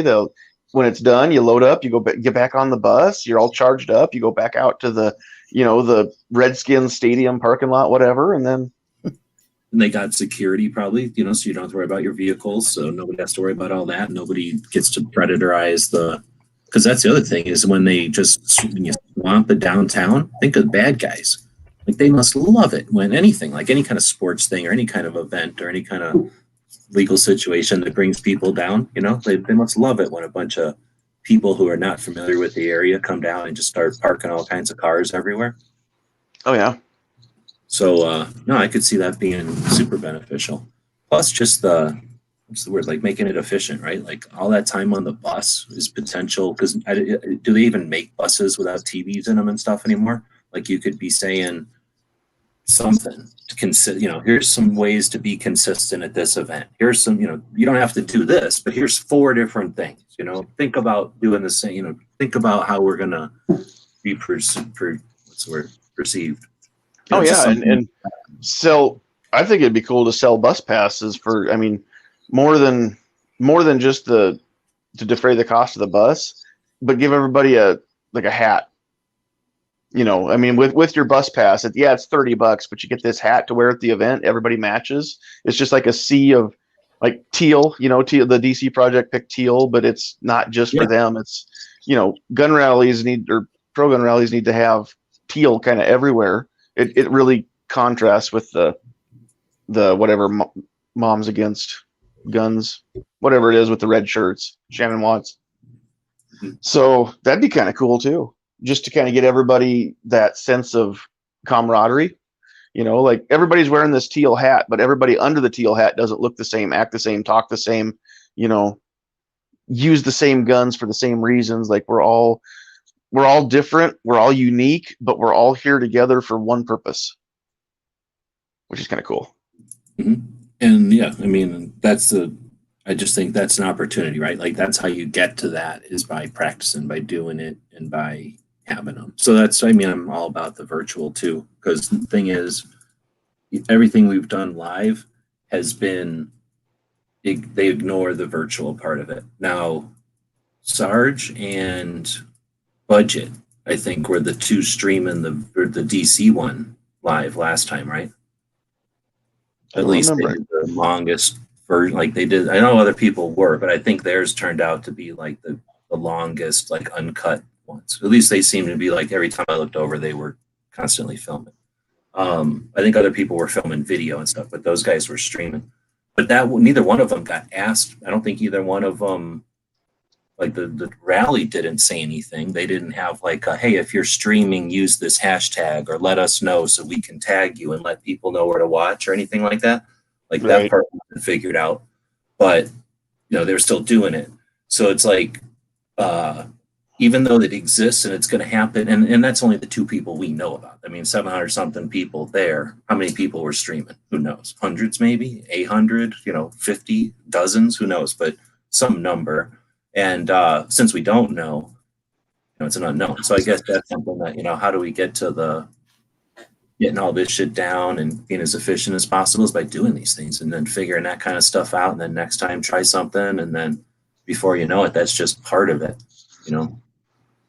part of the process. Just like, you're going to need a microphone, and you're going to need a Wi-Fi booster, because and to fold things back in together now on that concept, that would very rapidly become another facet of the GRPC of, let's compare notes from what we've done at live events, at rallies, and what worked in Washington, and what worked, in Albuquerque, what works in Topeka, what works in Lincoln. I mean, that would just become one more thing that people would get together and compare notes and learn from each other's mistakes, or learn from each other's successes, just like everything else that happens at GRPC. I mean, that's what it's about. So it would even, the rally side and including the streaming and all that would also grow the other side as well. The conference part of it would benefit from everybody getting together and talking about this and trying things. Yeah, I mean, I've been trying to get the various things that I've been like aware of and gone to, attended, or whatever, and then had anybody's ear. I've tried to, because obviously I'm a big fan of the live and stuff. Mm-hmm. But as I've over the years that I've been advocating the concept, the technology keeps changing underneath of us. I mean, technically, the first time we had live streaming was QIK on my Motorola Droid phone. Motorola doesn't even exist anymore. And, it was crude, but I was able to stream, back in the olden days. So while I can't get mad at them for not paying attention to all the different things that have happened, like as far as a concept, they've ignored it. Like all the organizations, all the things have ignored it. But anyway, GRPC has for sure. And then basically, again, just somebody started streaming it. The Polite Society podcast just started streaming it, I think, in 2016 in Tampa, and then continued to do so. Now, the Second Amendment Foundation wasn't against it. They just weren't, super enthusiastic down with it, like super curious and testing it, right? So as soon as somebody did it for them, they weren't against it, but they also gave it about as much as attention as someone who's not all that interested in it would give something, right? So while the Polite Society podcast was broadcasting it or streaming it, it wasn't given a priority really until about last year, when I guess they just figured out, enough people were telling them it was important or whatever to started giving it more attention or what. here nor there. The thing is, this year they did it live or virtual because they had to. Now, I guess reason leading up to all this, just kind of give people a background who might be listening to this, who don't know, like GRPC's experience, like Second Amendment Foundation's experience or attitude about live. So it's like not resistant, but it's like not interested as they've been. This year they did it for the first time live, and they didn't do it live. I mean, technically they had everybody send in 120 people, 120 something people send in a couple of minute long presentations. And then the Second Amendment Foundation took those and strung them together into 4-hour blocks, four-hour blocks pretty much. And then posted those on YouTube over a couple of weeks and then scheduled those to be premieres on the same weekend so that they'd happen subsequently on Saturday and Sunday. So that is how they accomplished the quote unquote live stream of the Gun Rights Policy Conference. And then because it's a premiere on YouTube, it allowed live text chat to happen. And they attempted to arrange to have the presenters be present in that text chat as their session was coming up, so that if someone had a question, they could utilize that tech. So, okay, so that's a description of what they did this year. And then, of course, I should add, they did some, I might forget the name, Zoom meetings, where they did the off-air Zoom meetings as their version, the live version of the cocktail parties, which are a networking opportunity at the live shows. So anyway, they did attempt it. And then what I'm saying all this for is because at the end of this whole thing, I heard Alan Gottlieb say in an interview, it was so successful, they might just go virtual. And that's where I'm going to leave the question to you guys. Would you accept that if it just goes virtual? The GRPC we're talking. I would not. I mean, I don't think in the next year or two I'm going to make the GRPC unless it's really close to here, just because of, again, scheduling and logistics and money and all that stuff. But I want to go. I want to go take it in myself, be there live, actually meet these people that so far I've only met, well, the two of you in Tulsa, but there's very precious few people that I've actually met face to face in real life that I know online. But I want to make these connections and shake hands with these people and be in the same room with them and have pictures to remember that we were all there together, whatever, have fun. I want that experience, the experience that everybody that's been to GRPC prior to this year, that's the way it is. That's why I want to go. I want to go to SHOT Show at some point just to see if it's for me, if I want to go the second year. There's a lot of stuff that I want to go to live and in person. And if they decide they only want to do virtual, that to me sounds like somebody that is tired of doing all the work, which, okay, with all due respect to Alan Gottlieb, he's done a ton of work and he does a ton of work all year. So I'm not trying to say that, that it's a cop out, but it kind of feels at first glance like a cop out to me. If it was just virtual, when we don't have these crazy things happening like we do this year, that they can't get people together in a venue, then why would we not get people together in a venue? Isn't that what liberty and freedom's all about, is celebrating the fact that we can get together and talk about what we want to talk about when we want to talk about it? So that's just my take on it. I hope it doesn't ever go completely virtual forever.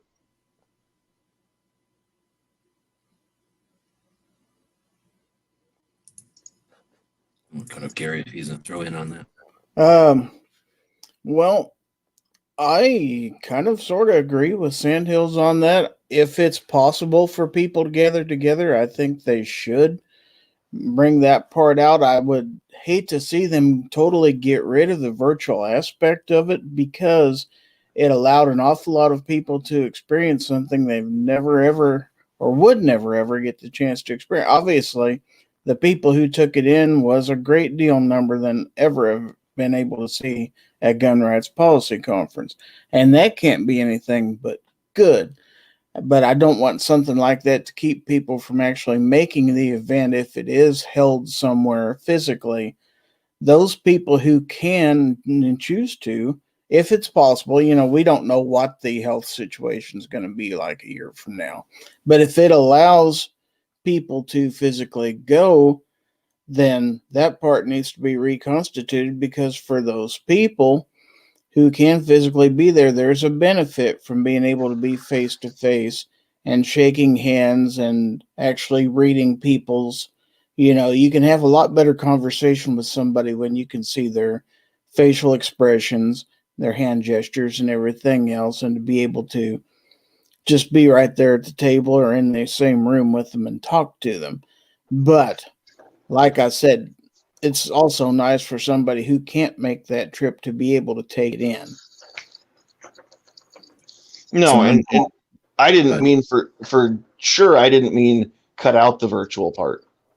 And I don't remember now if it was Paul Lathrop from Polite Society podcast or if it was somebody else. But here in the last couple of weeks, I remember hearing somebody talk about the possibility of, and I don't remember if it was, I'd like to be able to make this happen, or it could have been, we're working to make this happen. I don't remember which scenario it was, but where they could include the live stream and the virtual part of it so that, 1,100 people or 2,000 people can show up physically, and then millions can show up virtually at the same time, where it really is a true live stream.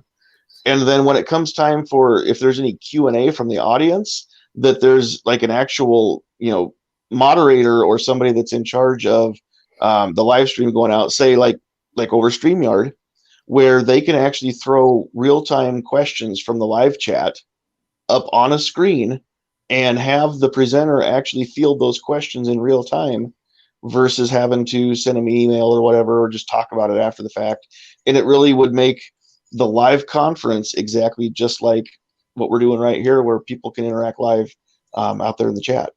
And I think that what Pacific Northwest was saying is, with that hybrid, that would be the best of every world, wouldn't it? No. With that, I've got to jump out because I got to get to bed and my phone's about to die. So thanks for Link G, and good night, Gary, good night, world, good night, Moon. All right, so I'm gonna disagree with that part, because I'm gonna say, what about, it's the difference between going to a concert and listening to the concert on a stream. It's going to depend on your computer, I guess. If you've got a big fancy computer, you might be able to emulate a concert pretty good, as far as the sound, I guess, or the volume. But like me, I just have a little cheap, somebody won or gave me a little cheap speaker thingy that I plug into the earphone thing on my laptop, and it's just louder than the laptop, but it's not impressive or nothing. And car going by is louder than it. So, that's going to be up to the end person. So when you're trying to put something out there, I guess, as a presentation, that's, I guess, my concern. So, as far as being virtual and live at the same time, I don't have a problem with that.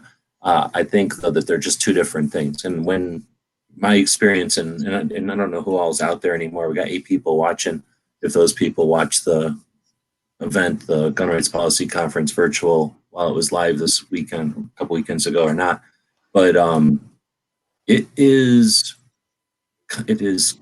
topics and presented in a way that it's almost school-like. You have to be very interested, aware, and have been caffeined up, perhaps. You have to be focused in on this. It's not for general consumption or whatever it's called to be. It's not a Twinkie, it's spinach. So you got to want to be consuming it. So if you're going to present that to a heck of a lot of people, like I think you were kind of talking about, Gary, having the potential of having a whole bunch of people watching it live while it's happening, that tends to create a need to make it flashy, efficient, quick, useful, interesting, whatever, attractive. And that can take away from the nerdiness. At least the people that are going to present it are going to need to be paid presenters and not paid researchers, if that makes sense. So I guess that's one potential. That maybe that's the reason they don't or haven't pursued it in the past. I really don't know. Well, you had your schedule of speakers and the times. You could pretty much pick and choose. Okay, I know this guy and I know this guy, so I want to be watching definitely at 1:45, And then at 2:35, this guy comes on. I know him. I want to catch that for sure. You can people aren't going to sit and watch the entire thing. That's true. So, but the people who want to see this person at this time definitely can. So they're going to kind of come and go anyway. And that's a double-edged sword too, because I wouldn't have known about the aspect of suicide and firearms. There's lots of interesting ways to look at suicide and firearms as a two-way advocate. Mainly when you look at the numbers they're going to use against us, it's usually a number something like 33 to 40,000 firearms deaths or murders or violence or whatever they want to say, consequences of people dying due to firearms. When we know that 23,000 of those, or 2/3 or a big chunk of it, or whatever you want, whatever the numbers are today, it's always a big chunk of it is suicide. And at least my entire experience with 2A, which has ever been my whole life, and then really heavily the last few years, we always just take that number, strip it off like if it was the skin off of a fish or something, and set it aside as if it's not useful data for us, as if we're supposed to just ignore it and step away from it. And that's never been questioned, and that has never been scrutinized. So we've just all done that. I mean, if I'm wrong, let me know, but I'm not aware of anyone who doesn't just discard that, come up with some way to, let the other person you're in the debate with know that we're not going to agree that those have anything to do with gun owners, because those are just circumstances, not, a consequence of gun ownership. So anyway, because of that, until Dallas, so is that 17? Gun Rights Policy Conference 17, if I wouldn't have been there and I would have been selectively discriminating what I'm going to listen to based off what I felt like, again, feeding myself instead of being fed, or I guess in that case, that's the opposite of what I was suggesting earlier. But in, basically deciding what I was going to consume at the GRPC, like we would if we were watching live, like you just described. And I mean, I'd do the same thing. I'm not saying nobody wouldn't do that. But the thing is, I would have missed that.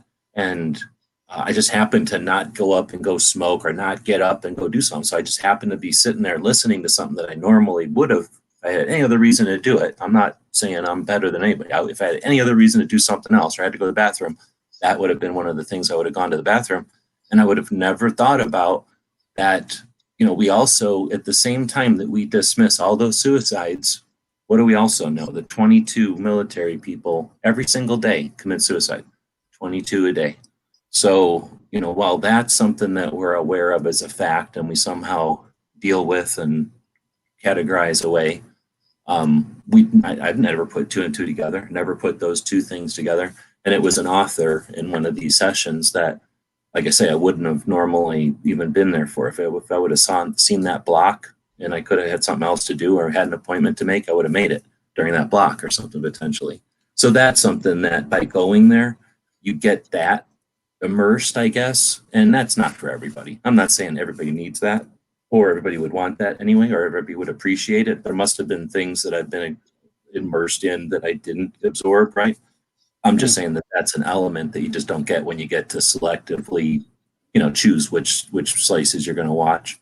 And again, I don't know if there's a good or bad to that, other than it's a missed opportunity or a missed potential. But of course, you got to waste an entire weekend and watch everything else that you're not going to key on for the potential gold kernel. And I don't know, is that an aspect of it though? When you go to a concert, the songs already. You've been to a concert before. You're going there because you want to see what happens that weekend. Maybe something unique will happen, or maybe all the stars will align and it'll just sound perfect, or you'll meet that chick or that dude, or, they'll have something will be unique about that event that weekend. And, is it that kind of thing that we'd be never able to see if we went, oh, well, if so many people are watching a virtual, just never get that aspect of it, I guess. But there are parts of, use a concert analogy. A lot of times you'll go to a band, especially when you're not all that familiar with, but they've got 2 or 3 songs you really love. But you got to sit through all these album tracks that you don't even particularly care for. But they're going to save their good songs for the end, so you'll stay and listen to the whole thing. So, but that's not always good. It's not like, oh, I feel better now that I've heard all their lame songs nobody else really liked either. Like you just kind of felt just like, come on, play, blah blah blah blah. Yeah, that's what I come to hear. And when you go to a festival, it's more like you're going to see it 12 bands and they're only going to play the couple of songs they like, maybe force a couple down your throat. But, so if it turns into a live event, I think that's what we would get, a little more flash, a little more presentation. So let me throw that out there. When Woods had said earlier about a hybrid, here's what I would think would be cool. I think that first off, of course, you all know, I think the event should be monthly. There should be something every single month so that this isn't new, so that there's nothing that can be new to us.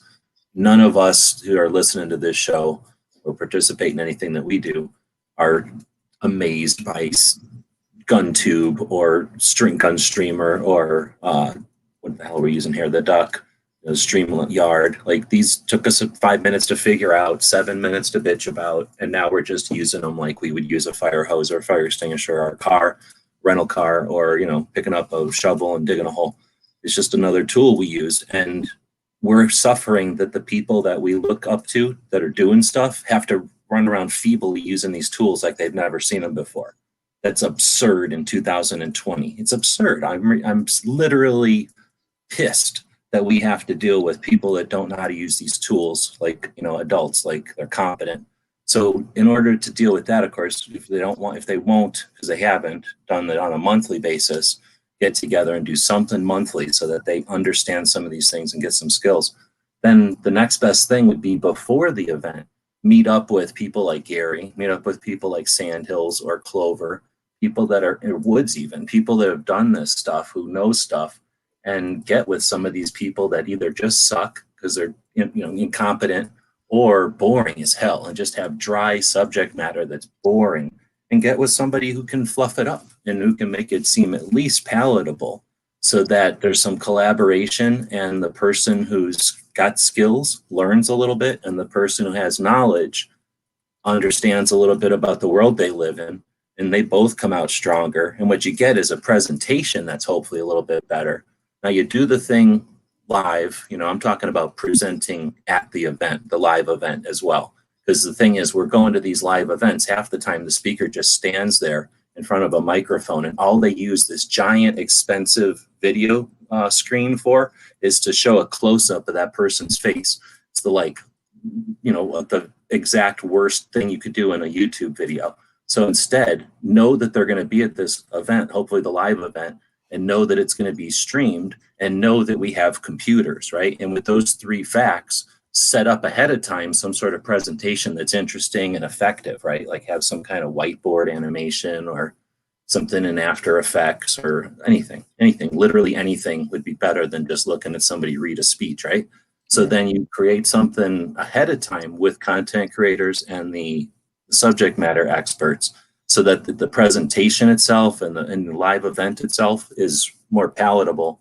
But then after the event is streamed and everything, then you have those content creators, and again, either have this be a competition, like the best get to do it, or if it's all we get, shows up, does it. But however it happens, you get people who are competent to then take whatever was presented and then edit that up into presentable, consumable, useful pieces, and then distribute those, and have a system in place that distributes those in a way that's efficient and like a mechanism, so that anybody could drop out and it would still happen.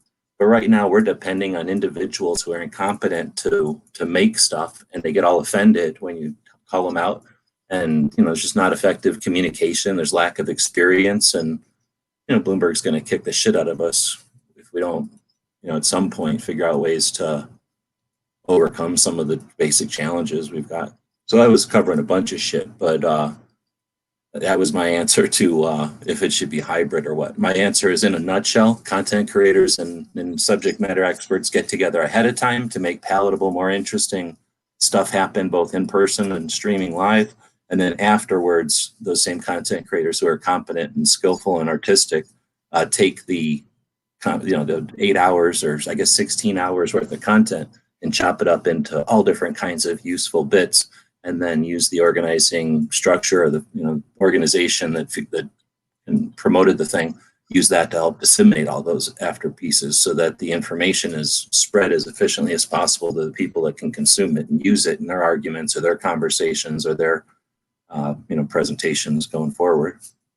And then maybe even set up some stuff in there to bring a cycle, bring some feedback to the next, set it up so that the stuff that you send out there goes up and comes back down stronger. And the next year you collect that stuff and use it to improve, use it as data to improve next year's presentations or to evolve the conversation the next year. And then once we set all that up, other industries can look at us and go, oh, dang, we could emulate the gun industry. Look at how efficiently they're getting valid information out to themselves. Look how efficiently they stopped a billionaire from infringing on their rights and stuff. We could set the lead the way for all kinds of industries to get off of the. You had originally said something, or at least I believe you did, about that it's a shame that it only happens once a year and it ought to be an ongoing thing. And I'm thinking, yeah, because the entire face of 2A could change on the 3rd of November, depending on how that election ends up.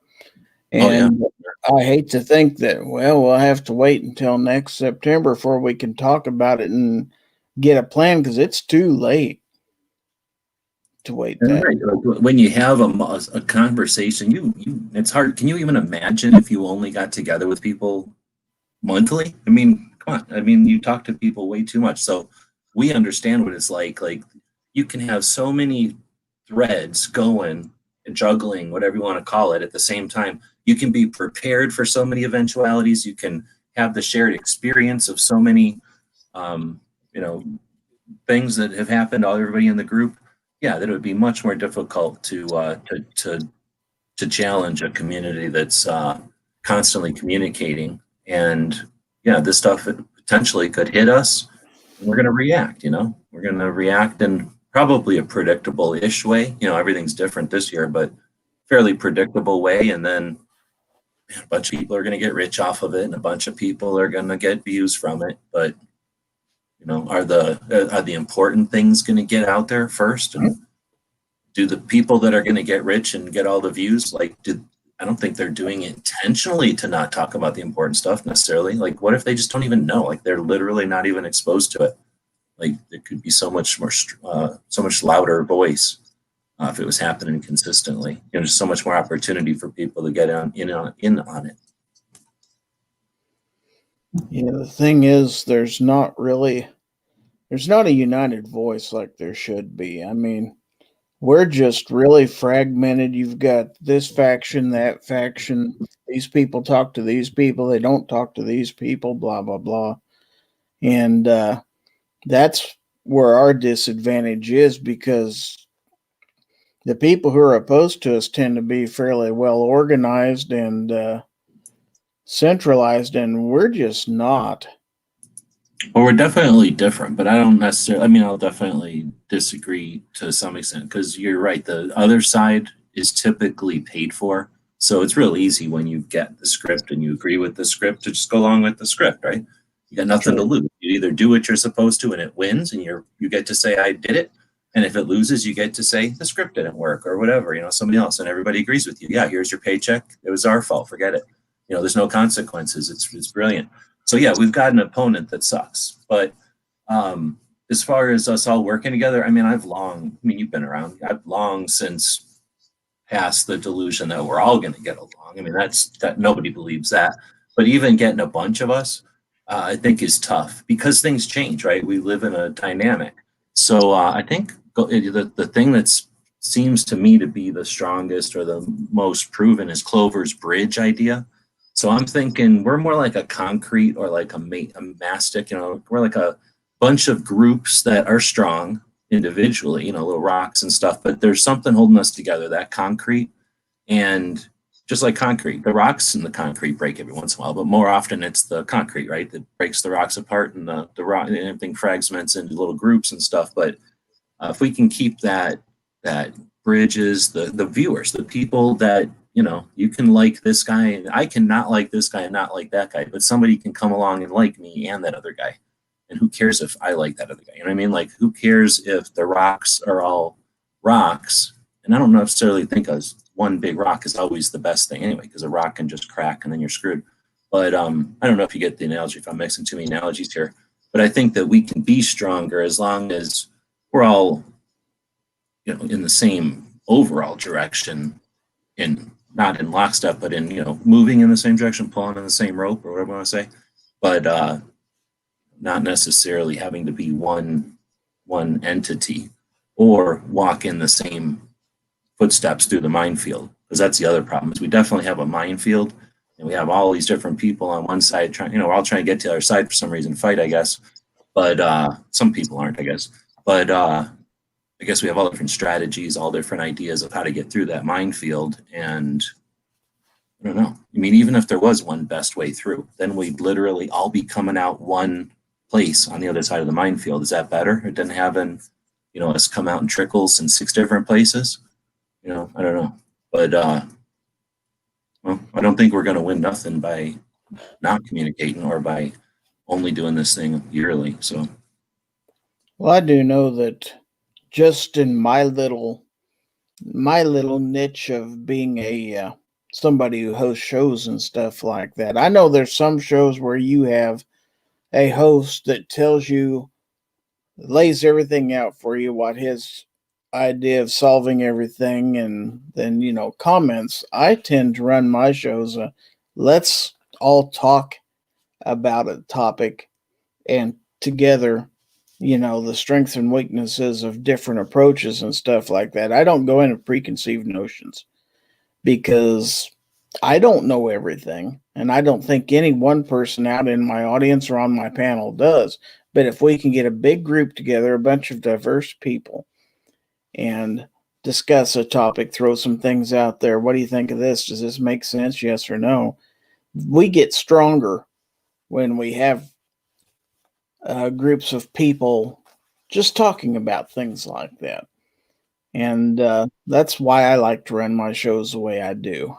Maybe right, maybe wrong. I'm not a strong, here's going to be my topic, here's my solution, listen to me kind of guy.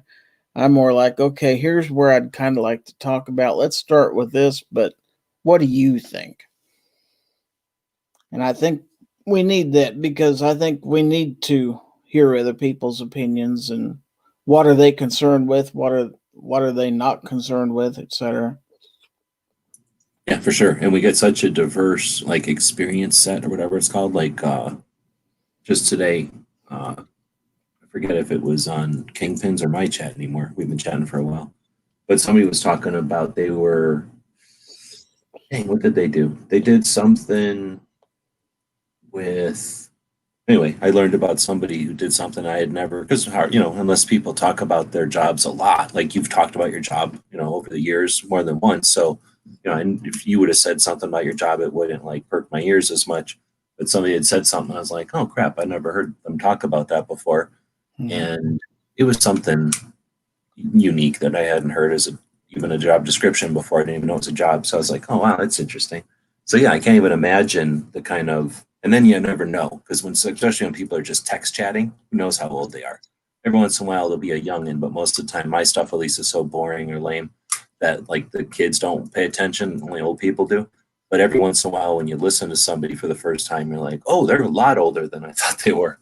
Whereas, picturing them or because of their whatever, just whatever, the way that they comment or something, you think that I don't think I've been fooled because of the way people pick their names. I don't think at least I haven't experienced anybody who turned out to be a different, a chick or a dude or anything.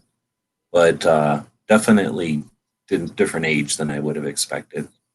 So anyway, I think that's the neat part too. And we see so many, I'd like to say it keeps adding. I guess it kind of depends. I don't necessarily effort or strive to keep people around, just to acquire them. But most of the time, I think you end up on whatever project you end up doing, you start to acquire more and more people. Now, whether they all stick around and listen and participate all the time is one thing. But anyway, what I'm getting at is you end up kind of seeing people come and go. So the experience becomes I don't know what to call that, like an accumulation, but an accumulation that kind of shifts, I guess, like shifting sands, so, for a while, let's say you have a bunch of, pick an occupation, in your comments, and I'll, like truckers, like, the chats where all the truckers are in there. I work at night, or I do these things at night. So we'll get a lot of truckers in here. They'll have just different experiences, different opinions on things than, I don't know, if I had a bunch of nurses in here or something, right?